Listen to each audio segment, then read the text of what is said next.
এক পর্যায়ে মহিলা জনসম্মুখে বলে দিলেন, মুসা আমার সাথে বিচার করে নাই, বরং কারণ 1000 দিরহামের বিনিময়ে আমাকে ভাড়া করেছে আমি যেন মুসা নবীর উপর অপবাদ দেই। নাউজুবিল্লাহ বলেন। আমি গোপনে গুনাহ করি, জমিন দেখে কি দেখে কিনা বলেন?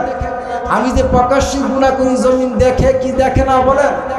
এই বিশ্বাস কার কার আছে? দুই হাত তুলে আল্লাহকে দেখান। সকলে দুই হাত বলে নারে তাকবীর, নারে তাকবীর। সকলে ওয়াদা করে এখন থেকে হাত সকলে উঠান। সকলে ওয়াদা করে এখন থেকে মৃত্যু পর্যন্ত গোপনে কোনো গুনাহ করব না, প্রকাশ্যে কোনো গুনাহ করব না, অন্তর দিয়ে কোনো গুনাহ করব না। এই ওয়াদাবদ্ধ কি আপনারা হতে পারবেন? আল্লাহ তাআলা আমাদের সকলকে আমল করার তৌফিক দান করুক। সকলে আমিন বলেন। ওয়া আখির দাওয়ানা আনিল হামদুলিল্লাহি রাব্বিল আলামিন।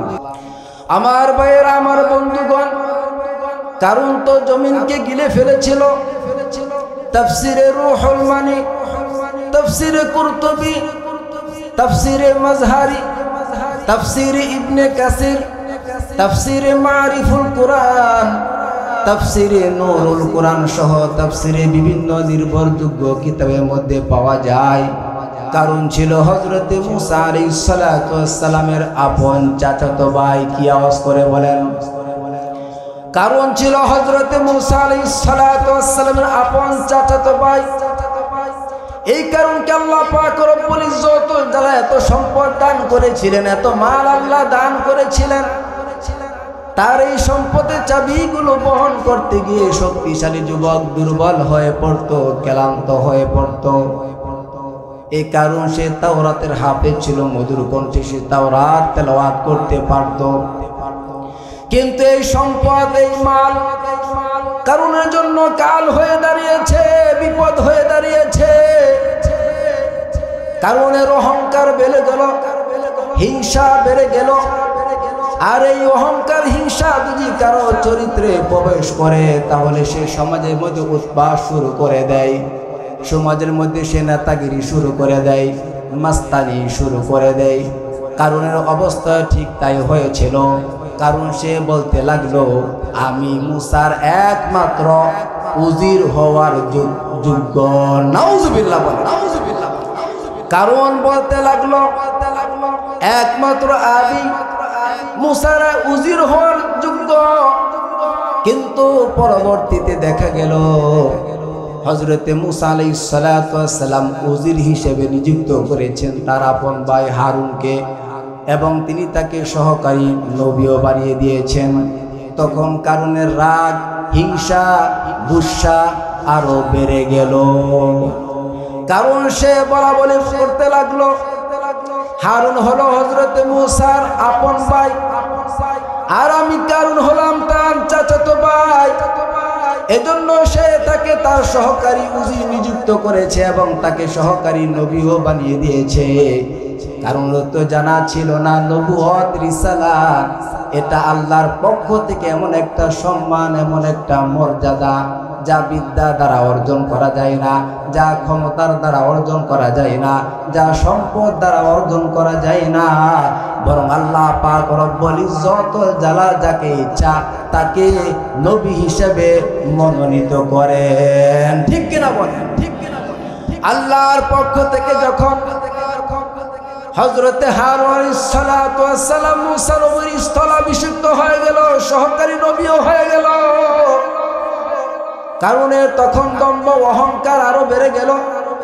সে মুসা নবীর বিরুদ্ধে ষড়যন্ত্র শুরু করে দিল, হিংসা শুরু করে দিল।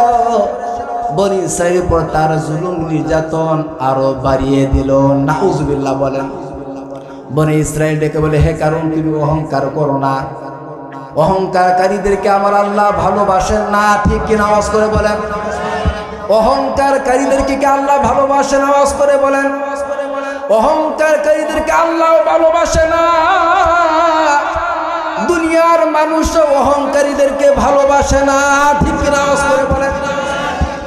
আমরা অনেক অহংকারীদেরকে দেখেছি, আল্লাহ তাকে অনেক মাল দান করেছে, অনেক সম্পদ দান করেছে, কিন্তু মানুষ তার আড়ালে তাকে গালমন্দ করে, তাকে বকা দেয়, বোঝা গেল যে অহংকারী হবে আল্লাহর কাছে সে লাঞ্ছিত হবে, অপমানিত, অপদস্থ হবে, দুনিয়ার মানুষের কাছেও সে অপদস্থ হবে। নাউজুবিল্লাহ বলে। বনে ইসরাইল ডেকে বলে, হে কারুন, তুমি অহংকার করো না। অহংকারকারীদেরকে আল্লাহ পাক রব্বুল ইজ্জত ওয়াল জালাল ভালোবাসেন না, পছন্দ করেন না। আল্লাহ পাক রব্বুল ইজ্জত ওয়াল জালাল তোমাকে যা দান করেছেন এর দ্বারা আখিরাতের সাফল্য কামনা করো এবং দুনিয়াতে তোমার যে অংশ রয়েছে তার কথা তুমি ভুলে যেও না। তুমি তোমার নিজের প্রতি এবং পরিবার বর্গ যারা আছে তাদের প্রতি ব্যয় করাকে তুমি ভুলে যেও না। কারণ দেখে বলো এই সম্পদ আমি আমার বিদ্যা দ্বারা অর্জন করেছি, জ্ঞান দ্বারা অর্জন করেছি, এখানে আবার আল্লাহর দয়ার কি আছে? নাউজুবিল্লাহ বল। সে বলল এই সম্পদ, এই মাল, এগুলো তো আমি আমার জ্ঞান দ্বারা অর্জন করেছি, এগুলো তো আমি আমার মেধা দ্বারা, বিদ্যা দ্বারা অর্জন করেছি, এখানে আবার আল্লাহর দয়ার কি আছে? নাউজুবিল্লাহ বল। আমার ভাইয়েরা, আমার বন্ধুগণ, একদিন কারণ জাঁকজমকপূর্ণ পোশাক পরে 4000 সৈন্যবাহিনী নিয়ে সাদা একটি খচ্চরের উপর আরোহণ করে সাধারণ লোকদের মজলিসে উপস্থিত হয়ে গেল। জীবন কামনা করত যারা দুনিয়াদার, দুনিয়ার জন্য যারা পাগল, ওই লোকগুলো ডেকে বলে, হাই আমরাও যদি কারণের মতো হতে পারতাম। নাউজুবিল্লাহ বলেন। আমরাও যদি কারণের মতো হতে পারতাম কতই না ভালো হতো। আল্লাহ যাদেরকে আসমানি কিতাবের ইলম দান করেছে তারা ডেকে বলে, তোমরা নিপাত যাও, কারণ এই ধন সম্পদ ক্ষণস্থায়ী, চিরস্থায়ী না। দুনিয়া ক্ষণস্থায়ী, দুনিয়া মাত্র 2 দিনের জন্য, আর আখিরাত হলো চিরস্থায়ী। ঠিক কিনা বলেন? ঠিক কিনা বলেন? কিন্তু কারণের তার জুলুম অত্যাচার বেড়ে যেতে লাগলো। নাউজুবিল্লাহ বলে। এক পর্যায়ে হযরতে মূসা আলাইহিস সালাতু ওয়াস সালাম কারুনকে ডেকে বলে, হে কারুন, তুমি তোমার সম্পদে যাকাত দাও। যাকাতের পরিমাণ হযরতে মূসা আলাইহিস সালাতু ওয়াস সালাম বলে দিলেন, নগদ অর্থ থেকে 1001 দিনার তুমি যাকাত দিবা, প্রতি 1000 বকরি থেকে বছরে একটি করে বকরি যাকাত দিবা। কারণ সে রাজি হয়ে গেল, আমি যাকাত দিব। পরবর্তীতে কারণ হিসাব করে দেখে নগদ অর্থ থেকে যদি 1001 দিনার দেওয়া হয় আর প্রতি 1000 বকরি থেকে যদি বছরে একটি করে বকরি যাকাত দেওয়া হয়, তাহলে আমার ধনভাণ্ডার থেকে তো বিপুল পরিমাণ সম্পদ হাতছাড়া হয়ে যায়। কাজে এটা মেনে নেওয়া যায় না, আমি সম্পদের যাকাত দিব না। নাউজুবিল্লাহ বল। কারণ সে যাকাত দিতে অস্বীকার করলো। বর্তমান সমাজের মধ্যে অনেক শিল্পপতি আছে, কি আছে না বলেন? আছে। রমজান মাস যখন আসে তখন নিয়ত করে যে এবারে রমজানে পরিপূর্ণভাবে যাকাত দিবে। এই কারণে মতো যে রমজান যখন আর এবারে আর মিস দিব না, এবারে পরিপূর্ণভাবে যাকাত দিব। যে উলামা ইকরাম বলেছে যে লাখে 2500, কোটিতে 2.5 লক্ষ সে নিয়ত করে যে যাকাত দিবে। যখন হিসাব করে দেখে যে লাখে 2500, 1 কোটিতে 2.5 লক্ষ, 2 কোটিতে 5 লক্ষ, 4 কোটিতে 10 লক্ষ, 8 কোটিতে যখন 20 লক্ষ, তখন সে কারণের মতো যাকাত দিতে অস্বীকার করে। নাউজুবিল্লাহ বলে। মনে রাখবেন, কারণের যে অবস্থা হয়েছে, ওই সমস্ত সম্পদশালী যারা আছে, শিল্পপতি যারা আছে, যারা তাদের সম্পদের যাকাত পঙ্খুভাবে হিসাব করে দেয় না, তাদেরও ঠিক একই অবস্থা হবে। নাউজুবিল্লাহ। আমার ভাইয়েরা, আমার বন্ধুগণ, কারণ সে তার অনুসারী যারা আছে তাদেরকে ডাকলো, তাদেরকে ডেকে ডেকে বলে, মূসা আমাদেরকে যে কথা বলে আমরা তার কথা মেনে নেই। আজকে সেই দিকে আমাদের সম্পদের দিকে হাত বাড়িয়েছে, সেই দিকে আমাদের সম্পদের দিকে চোখ বাড়িয়ে দিয়েছে। কাজে মূসাকে থামাতে হবে। নাউজুবিল্লাহ বলে। মূসা হক কথা বলছে, এজন্য কি তাকে থামাতে হবে? নাউজুবিল্লাহ বলে। আজকের এই সমাজের মধ্যে এমন কিছু অভদ্র আছে যারা নামতে আসছে মুসলিম, অথচ প্রকৃত পক্ষে তাদেরকে যদি মুসলিমের মাপকাঠি দিয়ে মাপা হয়, মুসলমানিত্ব তাদের মধ্যে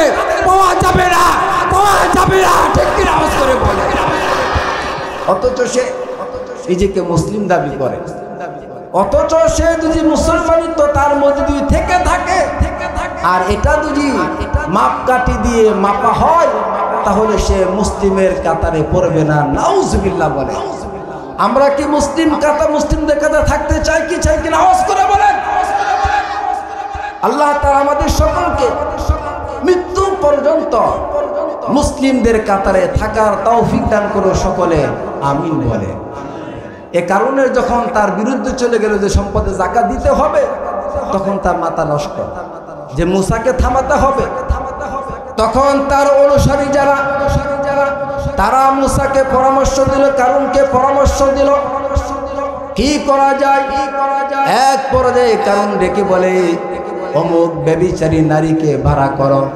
সেই জন্য মুসা নবীর উপর ব্যভিচারের অপবাদ দেয়। নাউজুবিল্লাহ বলে। একজন ব্যভিচারী নারীকে ভাড়া করা হলো। নারীকে যখন আনা হলো তাকে 1000 দিরহামের লোভ দেখানো হলো। কারণ বলল আমি তোমাকে 1000 দিরহাম দিব, তুমি শুধু জনসম্মুখে বলবা যে মুসা আমার সাথে ব্যভিচার করেছে। মহিলা সে রাজি হয়ে গেল, সে বলল আমি রাজি।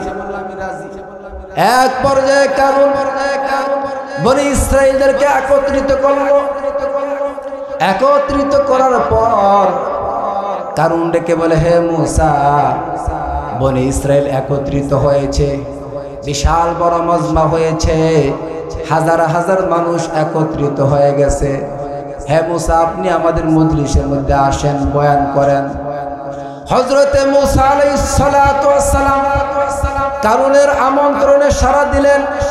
হযরতে মুসা পয়গম্বর তিনি বয়ান করলেন, হে বনি ইসরাইল ভালো করে শোনো, যে চুরি করবে আমরা তার হাত কেটে দিব।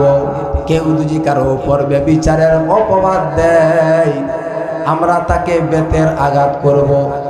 অবিবাহিত কোনো পুরুষ যদি ব্যভিচারে লিপ্ত হয়ে যায় আমরা তাকেও বেতের আঘাত করব। আর বিবাহিত কোনো পুরুষ যদি ব্যভিচারে লিপ্ত হয়ে যায় তাকে বেতের আঘাত করা হবে না, তাকে কোমর পর্যন্ত গেড়ে পাথর নিক্ষেপ করে করে হত্যা করা হবে। হযরতে মুসা আলাইহিস সালাতু ওয়াস সালাম যখন বয়ান করলেন, এক পর্যায়ে কারণ ডেকে বলে হে মুসা তুমি যে বক্তব্য দিলা এই ত্রুটি যদি তোমার মধ্যে পাওয়া যায় তাহলে তোমার কি শাস্তি হবে। হযরতে মুসা আলাইহিস সালাতু ওয়াস সালাম ডেকে বলে তোমাদের যে শাস্তি আমারও একই শাস্তি। এক পর্যায়ে কারণ ডেকে বলে বনি ইসরাইলের ধারণা তুমি অমুক নারীর সাথে ব্যভিচার করেছো। নাউজুবিল্লাহ বলেন। আর আওয়াজ করে বলেন নাউজুবিল্লাহ। হযরতে মুসা আলাইহিস সালাতু ওয়াস সালাম বললেন আমি অমুক নারীর সাথে ব্যভিচার করি নাই, ওই নারীকে ডাকো, আমি সরাসরি তার সাথে সাক্ষাৎ করতে চাই, তার সাথে কথা বলতে চাই। এক পর্যায়ে নারীকে যখন মুসা আলাইহিস সালাতু ওয়াস সালামের সামনে উপস্থিত করা হলো, এক পর্যায়ে হযরতে মুসা আলাইহিস সালাতু ওয়াস সালাম ওই নারীর দিকে তাকালেন। ওই নারীর দিকে তাকিয়ে বলে হে নারী তুমি আল্লাহর কসম করে বলো আমি আল্লাহর পয়গম্বর মুসা তোমার সাথে কি এমন ঘৃণিত কাজ আমি করেছি।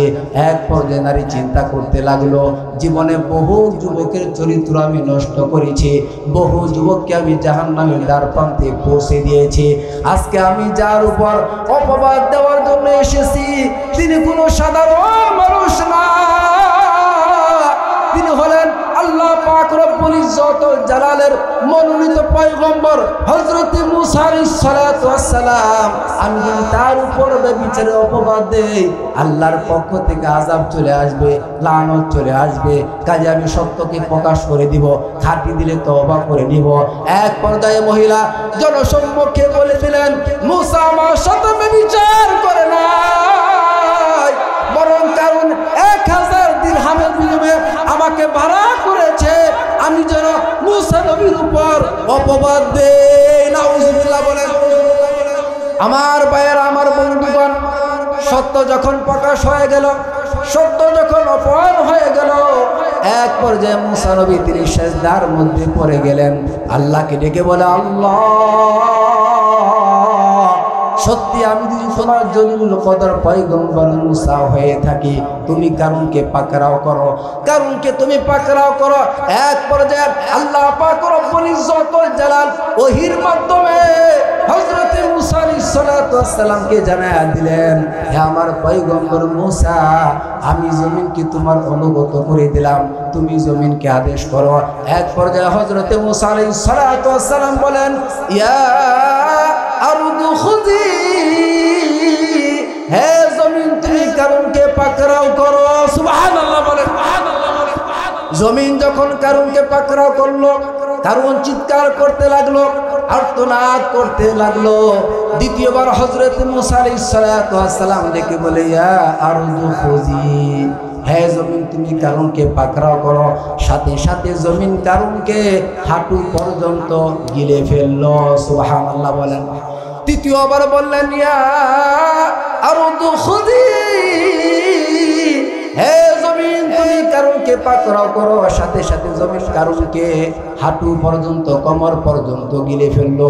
চতুর্থবার বললেন, ইয়া আরদু খুযি, হে জমিন তুমি কারুনকে পাকড়াও করো।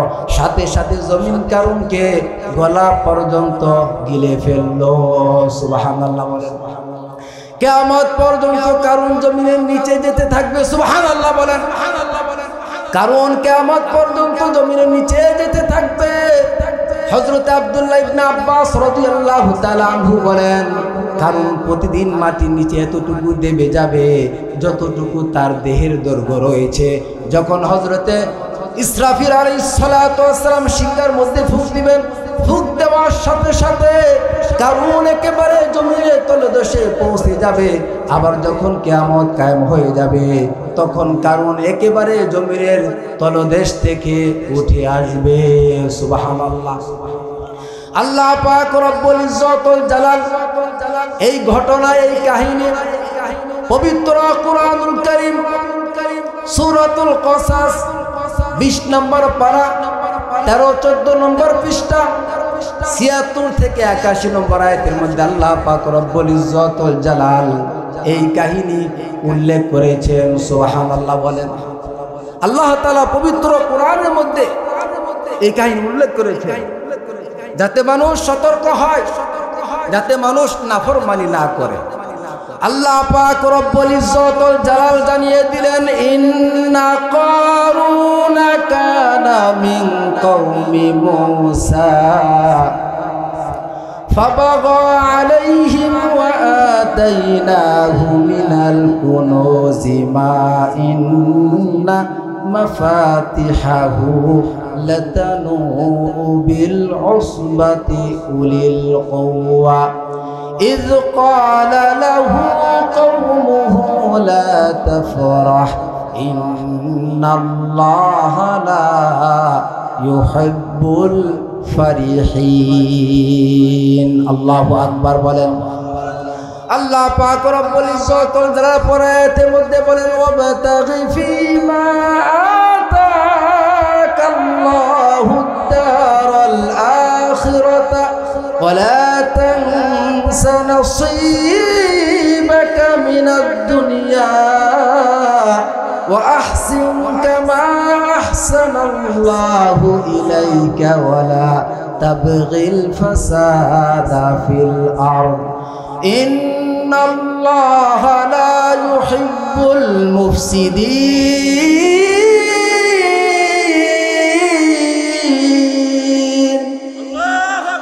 আল্লাহ পাক রব্বুল ইজ্জত ওয়াল জালাল পরায়াতের মধ্যে বলেন, ক্বালা ইন্নামা উতীতুহু আলা ইলমিন ইনদি আওয়ালাম ইয়ালাম আন্নাল্লাহ ক্বাদ আহলাকা মিন ক্বাবলিহি মিনাল কুরুনি মান হুয়া আশাদ্দু মিনহু কুওয়াতাও ওয়া আকসারু জামাআ ولا يسأل عن ذنوبهم المجرمون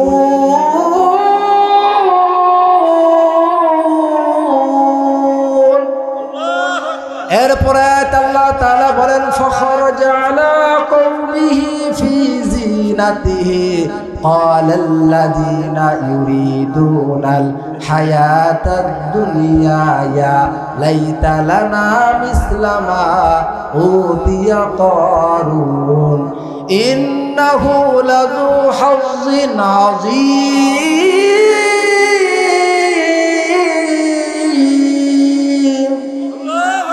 যারা দুনিয়াদার তাদের সামনে যখন কারুন গেল তারা বলল, হায় আমরা যদি কারুনের মতো হতে পারতাম, নিশ্চয়ই সে অত্যন্ত ভাগ্যবান। আল্লাহ তাআলা জানায়া দিলেন, ওয়াকালাল্লাযীনা উতুল ইলমা ওয়াইলাকুম সাওয়াবুল্লাহি খায়রুল লিমান আমানা ওয়া আমিলা সালিহান ওয়া লা ইউলাক্কাহা ইল্লাস সাবিরুন।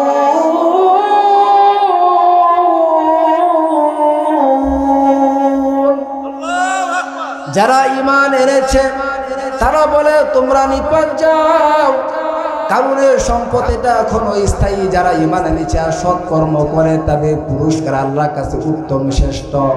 এই উত্তম শ্রেষ্ঠ পুরস্কার কারা পাবে? যারা সবর অবলম্বনকারী, একমাত্র এই পুরস্কার তারাই পাবে। সুবহানাল্লাহ বলেন। সর্বশেষ আয়াতের মধ্যে আল্লাহ বলেন, ফাখাসাফনা বিহি ওয়া বিদারিহিল আরদা ফামা কানা লাহু মিন ফিআতিন ইয়ানসুরুনাহু মিন দুনিল্লাহ ওয়া মা কানা লাহু মিনাল মুনতাসিরিন।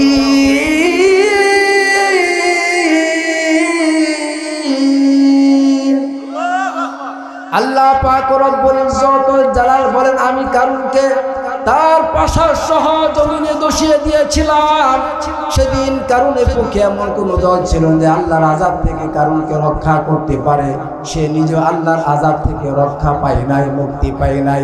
এজন্য কারুন যে স্থানটিতে দোষে গিয়েছিল মিশরে কারুন লিদ নামে, সেই স্থানটি আজও চিহ্নিত রয়েছে, যাতে দুনিয়ার মানুষ ওই স্থানগুলো দেখে শিক্ষা গ্রহণ করে।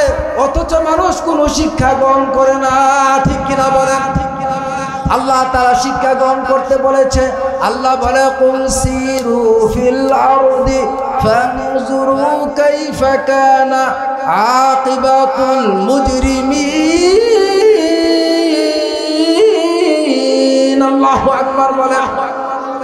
আল্লাহ পাক রব্বুল ইজ্জত ওয়াল জালাল বলে, হে নবী আপনি আপনার উম্মতদেরকে বলে দেন, আমার বান্দাদেরকে আপনি বলে দেন তারা যেন জমিনে সফর করে, আর যেন তারা দেখে আমি আল্লাহ পাক রব্বুল ইজ্জত ওয়াল জালাল যারা পাপী, যারা অপরাধী, আমি আল্লাহ তাদের সাথে কেমন আচরণ করেছি, তাদের পরিণতি কি হয়েছে। মানুষ যেন শিক্ষা গ্রহণ করে। অথচ আজকে মানুষ গোটা বিশ্ব ভ্রমণ করেছে, কিন্তু মানুষ শিক্ষা গ্রহণ করে না, ঠিক কিনা বলেন?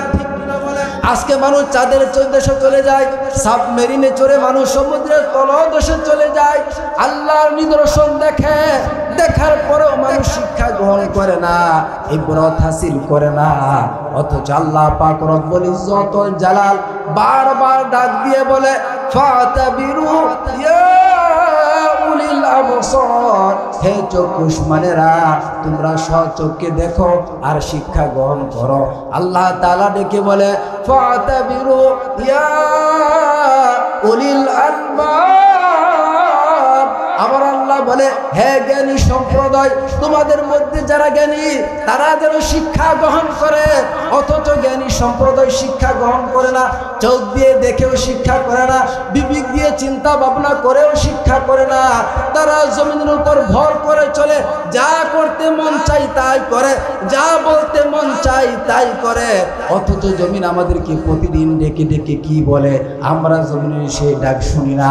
যদি আমরা জমিনের সে ডাক শুনতাম, আমাদের আরামের ঘুম হারাম হয়ে যেত, দুনিয়া সব রং তামাশা খতম হয়ে যেত, ঠিক কিনা বলেন? জমিন আমাদেরকে প্রতিদিন ডেকে ডেকে কি বলে? জমিন আমাদেরকে প্রতিদিন ডেকে ডেকে বলে, আলা কুল্লু ইয়াউমিন তাকুল আরদু ইয়া ইবনা আদামা তামশি আলা যহরি মাসিরুকা ফি বাতনি। হে আদম সন্তান, তুমি আমার পিঠের উপর চলতেছ, অতি সত্বর তুমি আমার পেটের ভিতরে চলে আসবে। জমিন ডেকে বলে, তাদহাকু আলা যহরি ফাতাবকি ফি বাতনি।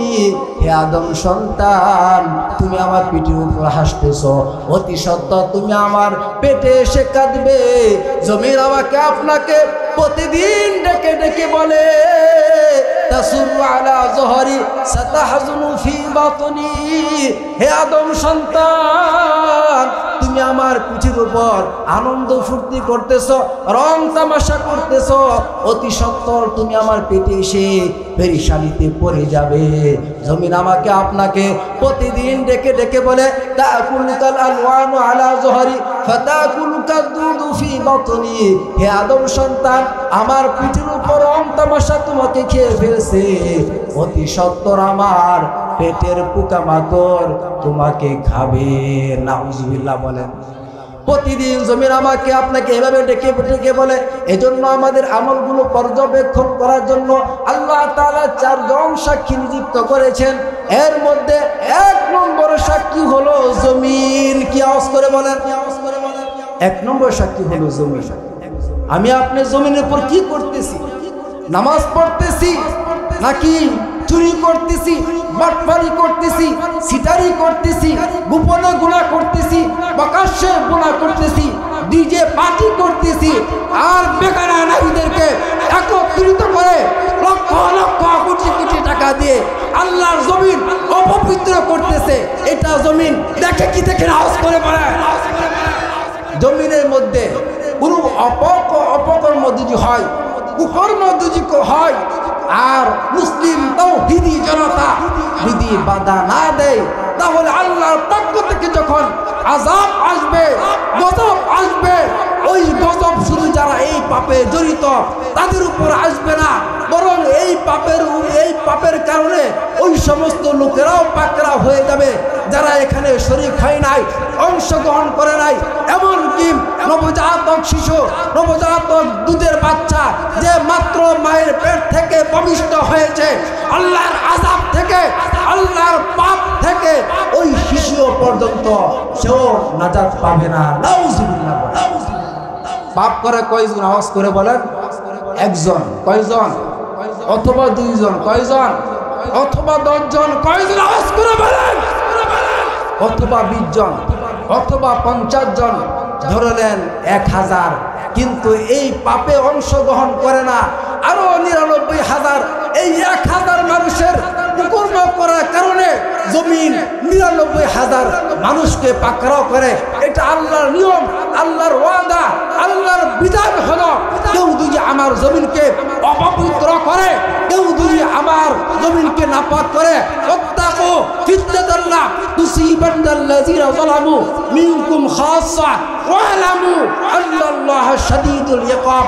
আমার এই আযাব থেকে, আমার এই পাকড়াও থেকে মসজিদের ইমাম রেহাই পাবে না, মসজিদের মুয়াজ্জিন রেহাই পাবে না, মসজিদের খতিব রেহাই পাবে না, দুধের শিশুর বাচ্চা রেহাই পাবে না। একজন মা যার গর্ভের মধ্যে সন্তান এখনো আছে, ওই গর্ভধারীর মাও ওই আযাব থেকে রক্ষা পাবে না। ঠিক কিনা বলেন? আল্লাহ নিয়মে তো সোজা মনে করেন যে একজনে অন্যায় করবে, পাপ করবে, আপনি শুধু চায়া চায়া দেখবেন? এজন্য আল্লাহ জমিনের মধ্যে যাতে শরীয়ত গৃহীত কোনো কাজ যাতে না হয়, এজন্য আমরা সকলে সচেষ্ট থাকবো তো ইনশাআল্লাহ, সকলে চেষ্টা করবো তো ইনশাআল্লাহ। আমি আর কথা বেশি লম্বা করবো না, আমার পরে একজন বক্তা আছে, উনি বয়ান করবে। আর এমনিতে আজকে আমি খুবই ক্লান্ত, অনেক দুর্বল, রাত গতকাল থেকে দৌড়াদৌড়ির মধ্যে আছি। আজকে বয়ান করার কি কোনো ইচ্ছা ছিল, অনেক দুর্বল লাগতেছে, ভালো লাগতেছে না। এই জন্য যেহেতু পোস্টারের নাম এসেছে যে আমার কিছু কথা বলার দরকার, বলতে হবে, এজন্য আমি আপনাদের সামনে কিছু কথা বললাম। যে কথাগুলো বললাম আল্লাহ তাআলা এর উপর আমাকে আপনাকে সকলকে আমল করার তৌফিক দান করুন। সকলে আমিন বলেন। সর্বশেষ কথা হলো, আমি আপনি যে অন্যায় কার্যকলাপগুলো করি, এগুলো জমিন দেখে কি দেখে না? আওয়াজ করে বলেন। আমি গোপনে গুনাহ করি জমিন দেখে কি দেখে কিনা বলেন? আমি যে প্রকাশ্যে গুনাহ করি জমিন দেখে কি দেখে না বলেন? এই বিশ্বাস কার কার আছে? দুই হাত তুলে আল্লাহকে দেখান। সকলে দুই হাত বলে নারায়ে তাকবীর, নারায়ে তাকবীর। সকলে ওয়াদা করে এখন থেকে হাত সকলে উঠান। সকলে ওয়াদা করে এখন থেকে মৃত্যু পর্যন্ত গোপনে কোনো গুনাহ করব না, প্রকাশ্যে কোনো গুনাহ করব না, অন্তর দিয়ে কোনো গুনাহ করব না। এই ওয়াদাবদ্ধ কি আপনারা হতে পারবেন? আল্লাহ তাআলা আমাদের সকলকে আমল করার তৌফিক দান করুক। সকলে আমিন বলেন। ওয়া আখির দাওয়ানা আনিল হামদুলিল্লাহি রাব্বিল আলামিন।